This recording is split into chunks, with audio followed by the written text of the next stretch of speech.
Some criminals think they can outrun the law, but speed comes with a price. Today, we're diving into high-speed police chases that took a deadly turn, where reckless suspects gambled with fate and lost everything.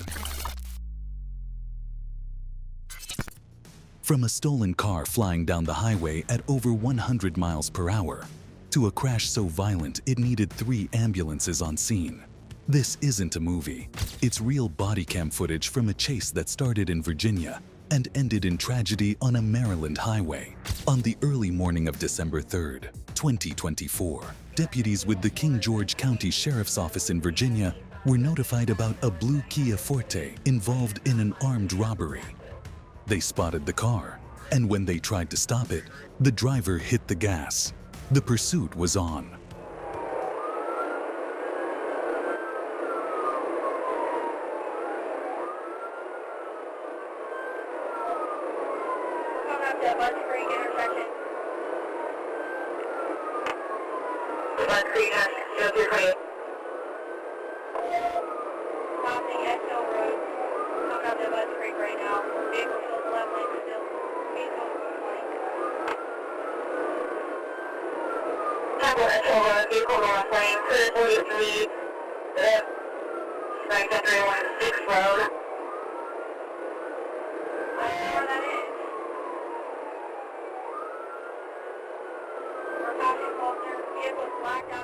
The chase hit dangerous speeds, topping 100 miles per hour on Route 301.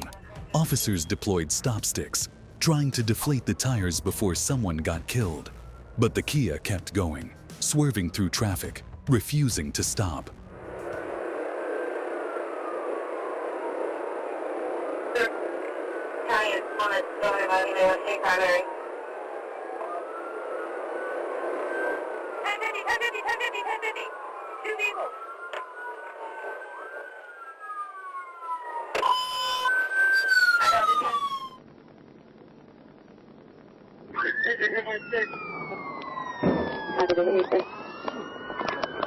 Kia ran the red light again, and this time crashed into a civilian car from behind at 130 miles per hour. The impact was brutal. Hands! Hands! Let me see your hands! I got movement inside the vehicle. Walk out of the vehicle! Stand up Negative. 3016. Stay right there where you're at! Don't move! Don't move! I got a passenger on the other side. Inside, it was chaos. One teen was pinned. The other was screaming in pain. Officers pulled them out, called medics, and tried to stabilize the scene. The passenger, a teenage girl, was critically injured. She was rushed to the hospital but didn't make it. The driver was also injured but survived and was taken into custody. It was a warm summer evening in Inglewood. People outside, kids on porches, just another quiet day on the south side. But at 4:43 p.m., everything changed. Chicago officers spotted the car. No traffic violation too serious, just enough to check. They pulled behind it, ready to make a routine stop. What was supposed to be a simple stop turned into something else, something deadly. There we go, take it off, take it off, take it off, take it off. Go ahead. 734. Last play we ran, last play we ran. 734, we got a vehicle taken off from us eastbound from 71st to Peoria. Last play we ran, it's gonna be a Chrysler 300. 734, you're westbound from Peoria and 71st. And what's the plate? It's gonna be the last play you ran. The last play you ran. Last plate is 742-4618. It comes back to a 2015 Chrysler. Okay, what's your location now? 71st and Parnell. 71st, Parnell.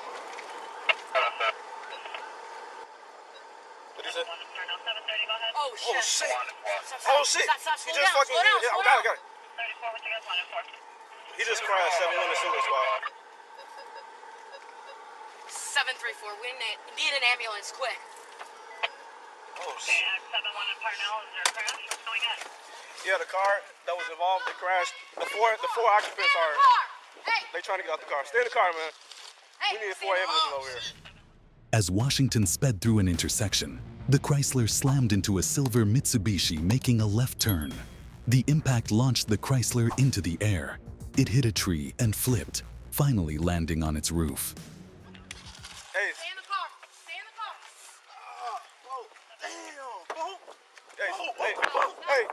Hey. Get handcuffs.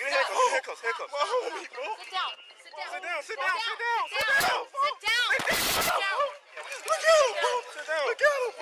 Hey, cuff him in front. I can't see this shit. Get me away from this shit. I can't Relax. see this shit. Get me away from this shit. Get me away from this shit, please. Get me away from this shit. Inside the Chrysler was 23-year-old Jason Yancey, a passenger from Dolton. He was partially ejected through the window.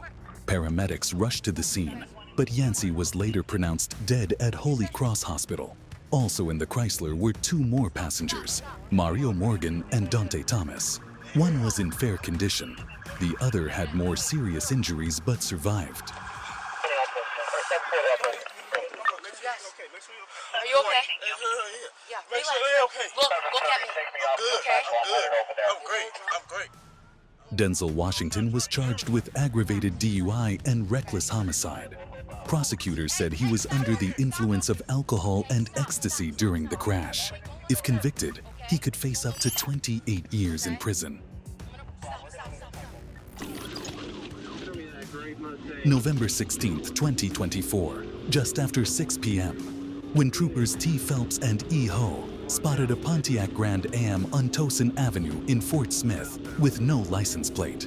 They tried to make a traffic stop, but the driver, 23-year-old Kevin Swafford, had no intention of pulling over. In the passenger seat was 25-year-old Calvin Eubanks, also from Fort Smith. He was along for the ride, but he wouldn't make it out alive.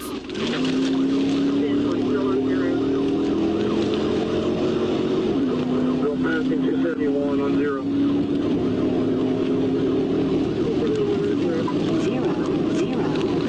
00510. Teeth 80. Correction. Start over or continue speaking numbers. Getting land on 0. Correction. Start over or continue speaking numbers. Ran the red. South 24. Going on 0. Approaching South 31st on 0. Traffic still medium.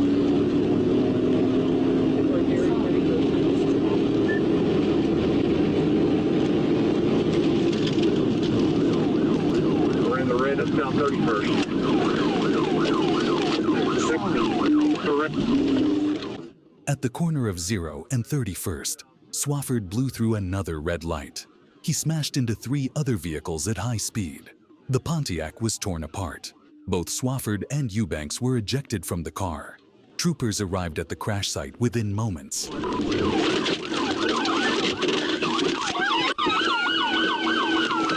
Eubanks was pronounced dead at the scene. Swafford was treated for minor injuries, then taken to the Sebastian County Jail. He's being held without bond, facing felony fleeing and more charges, including those related to his passenger's death. If convicted, he could face up to 20 years in prison. On the morning of July 1st, 2016, police responded to reports of an armed robbery at a restaurant in Tinley Park, Illinois. 4 men fled the scene in a car, and officers quickly began a pursuit. It didn't take long for the chase to leave Tinley Park and enter the city of Chicago. As the suspects sped toward the West Pullman neighborhood, Chicago police were called in to assist. Witnesses later said the suspects were driving fast, ignoring traffic, and clearly trying to get away at any cost.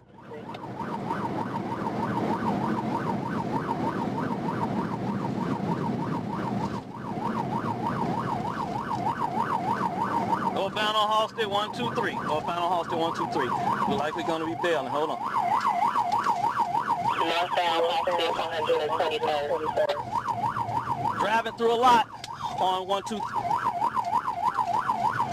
Driving through a lot northbound Halsted on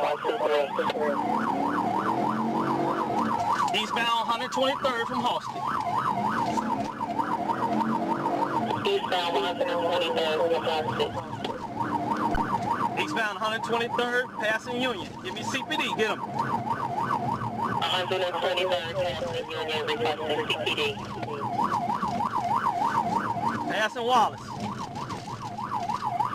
123rd, passing Wallace. Northbound in the alley of Wallace. Bailing. Hang on, they're still in.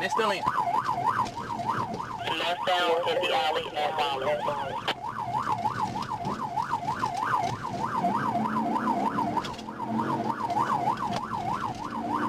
Now we're going southbound on Wallace from 124. Southbound Wallace from 124. Westbound on Wallace from 124. Down the alley. Westbound Wallace from 124 down the alley.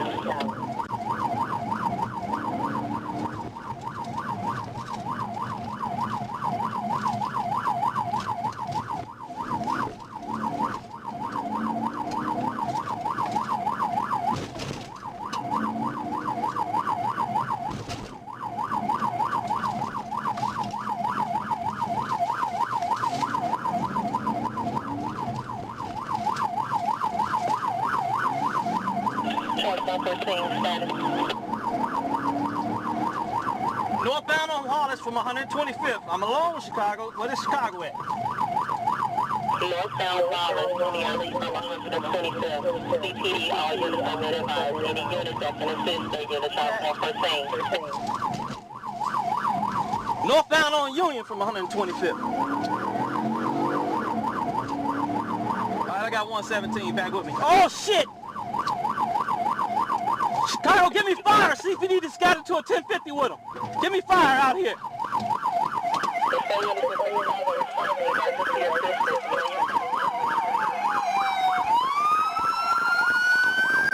Fuck!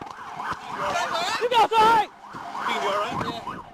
The suspect's car slammed into an unmarked Chicago police SUV.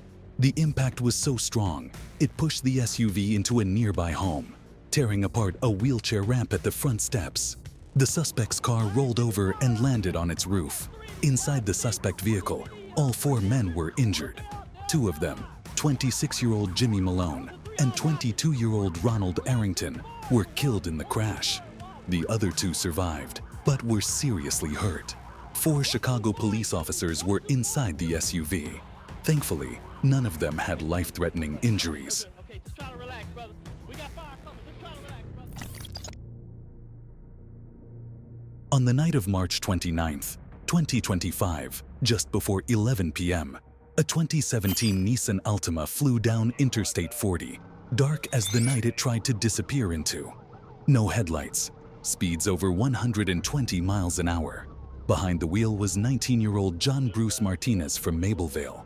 North Little Rock police lit up their cruisers and followed.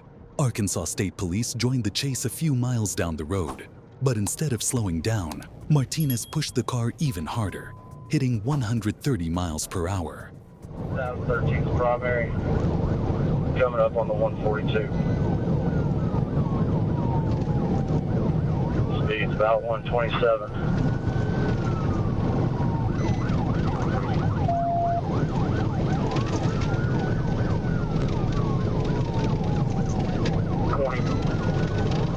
Go ahead and westbound.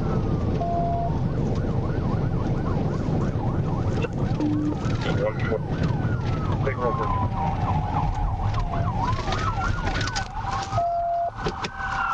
Wrecked out.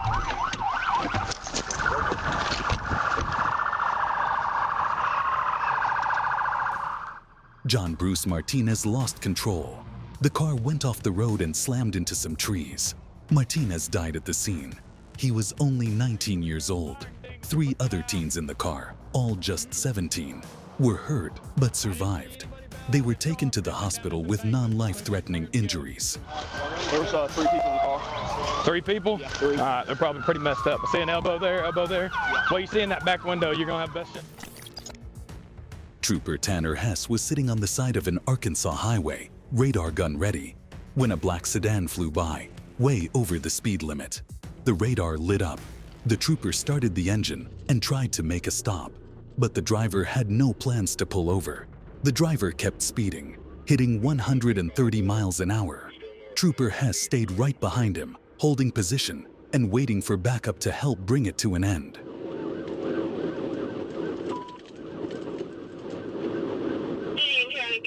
There's going to be 100% for county. There's going to be Colorado Highway 1 northbound. It's going to be a block. Okay, make sure D1 and D2 are advised.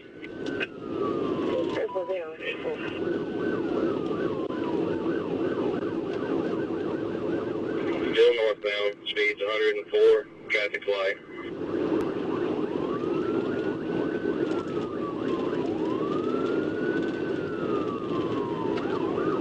Go ahead, 13. Soon, another trooper joined the chase, Grady Pettigrew. He moved up, passed Hess, and took the lead. He stayed calm, waited for the right time, and set up for a pit maneuver.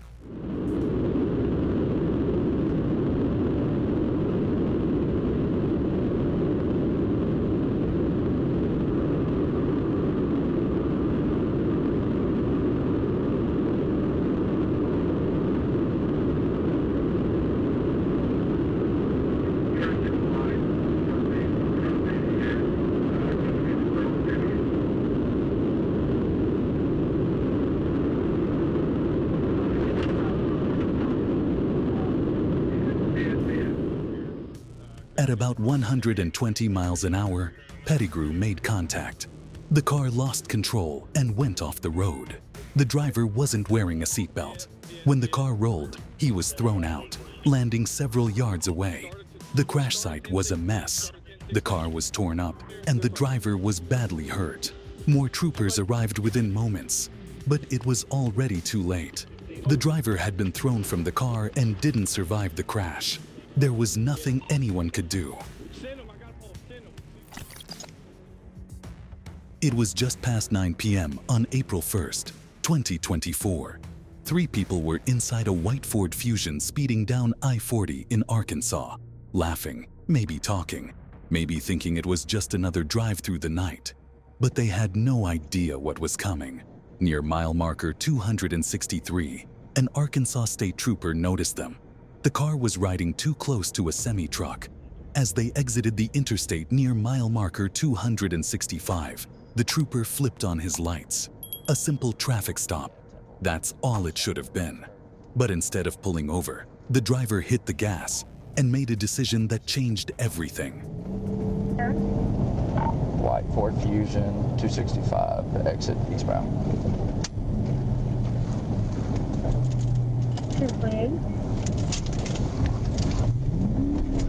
City, stand by. 1037.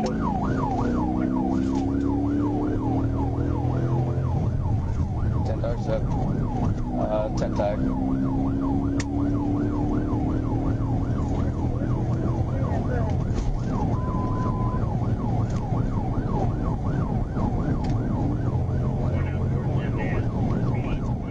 The trooper went for a TVI maneuver, hoping to end it early, but it didn't work.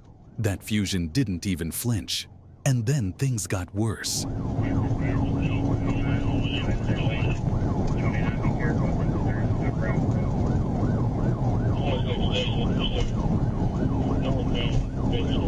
You advise it turns into a gravel road? Yeah, I believe so. That's not what it does.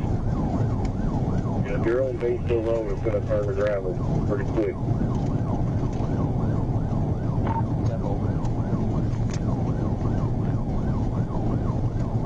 5556, take the 265, go north. 897, go ahead towards Buck Lake Road. I just lost the tail lights and turned to gravel. I'm going down.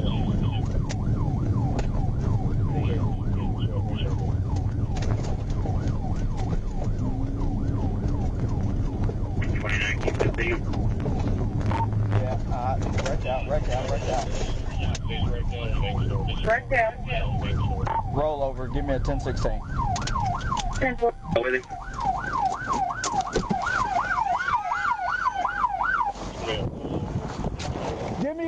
Show me your hands! Get on the ground! Show me your hands! Courtney Ridgway, the driver, was found 40 feet from the car, lying in a nearby field. She was barely breathing, unresponsive. EMTs rushed in. Fire crews joined, but it was too late. She was pronounced dead at 10:42 p.m. The chase was over, but it ended with one life lost and two others facing the weight of what just happened. Police were on alert for a reckless driver flying through red lights and tearing down the road.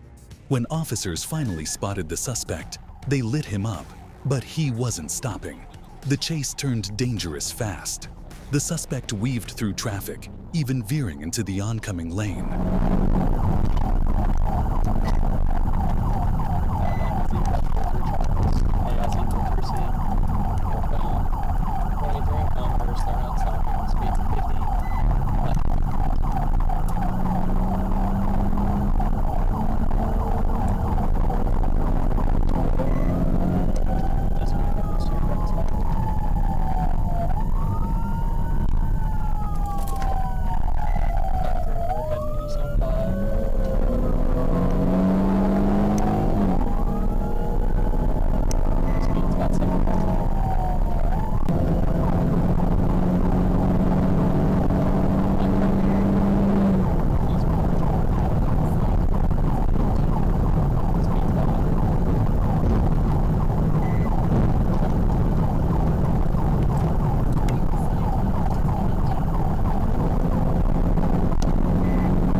He lost control, flew off the road, and rolled the vehicle several times.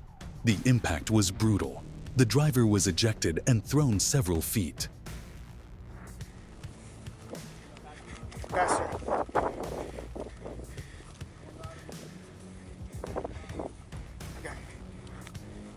Okay. Good.